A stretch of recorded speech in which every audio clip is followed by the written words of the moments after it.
Well, welcome back to U.S. Farm Report, our live taping here at Commodity Classic. Such a great crowd. Thank you all for joining us. Our panelists this weekend, Arlan Suderman, Chip Nellinger, as well as Mike North.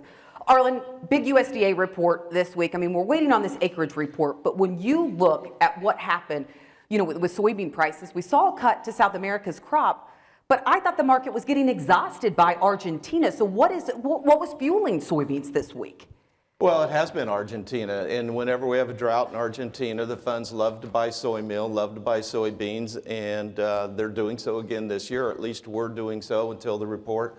And they even held in the report as well. We got more bullish news overnight after the report, so within 24 hours we had a real stack of bullish news from the Argentina front as the crops keep getting smaller there.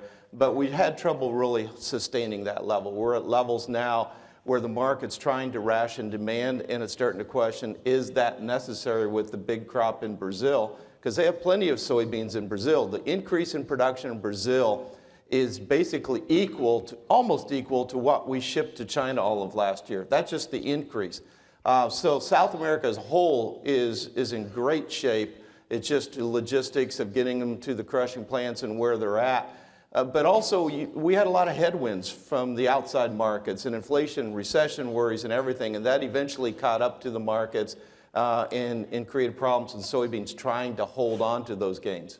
Well, talking about problems, I mean, you look at this corn market. Chip, what is causing this meltdown that's going on in the corn market right now? Yeah, I think it's two things. I think to add on to what Arlan said, the markets were okay until earlier this week when the Federal Reserve Chairman Powell spoke and really was hawkish on, hey, we have to keep these rates high for a long time, maybe higher than what everyone thought initially. That seemed to let a lot of wind out of the different commodity markets. So I think that didn't help. And the wheat market is just imploding, and corn's unfortunately right now tied to the hip of the wheat market. I think wheat is getting closer to a fair value here, and once it does bottom, I think that'll take some pressure off of the corn market. Before we move on to wheat, though, when you look at the corn market and you look at some of the outside markets, do we even know what fund positions are today? And does that have anything to do with this market action? So the answer is yes and no. Bottom line is we don't absolutely know because we haven't had a commitment to traders report for quite a few weeks. And so we're only guessing, and on a daily basis, most of the people that track the inside trade of what's going on can give you a rough estimate of what the funds have done. But that's it.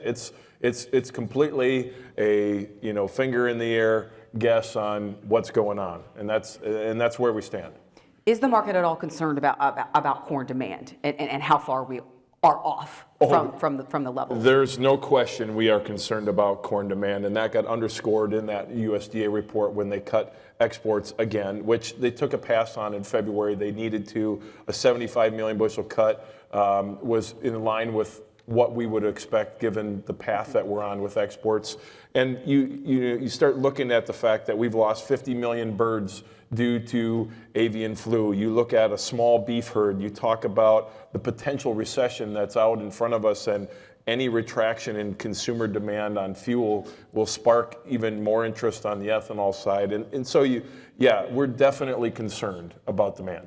Arlan, we saw an increase in winter wheat acres. But when you look at some of those areas that are hurting with production, hurting with drought, what are we actually going to see with harvested acres? But at the same time, we have the situation and the uncertainty still with Ukraine and Russia and that grain deal. But you look at last year, we still had record wheat exports out of those areas. So what is it going to take to really put a floor in and support this wheat market?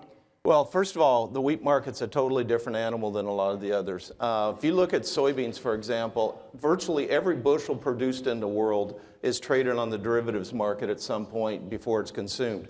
Wheat, only a fraction of the bushels are traded on the derivatives market. Most of the world's wheat is traded on the cash market. So we get a lot of disconnect a lot of times between the supply and demand fundamentals and what the market's doing. We've totally removed the war premium. And the risks today are greater than what they were a year ago. We've got drought here. We've got climatologists talking about heat and drought problems perhaps in the Black Sea region as we get into the grain field period. Australia is moving into a dry period now. with moving to El Nino. There's a lot of reasons to rally the market if and when it starts to focus on it. I anticipate that'll come at some point here in the next 2 to 3 months. All right, well, we need to talk about acreage, but we do need to take a break. So, Chip, we're going to ask about that when we come back. All right, let's take a quick break, and then we'll be back right here on U.S. Farm Report.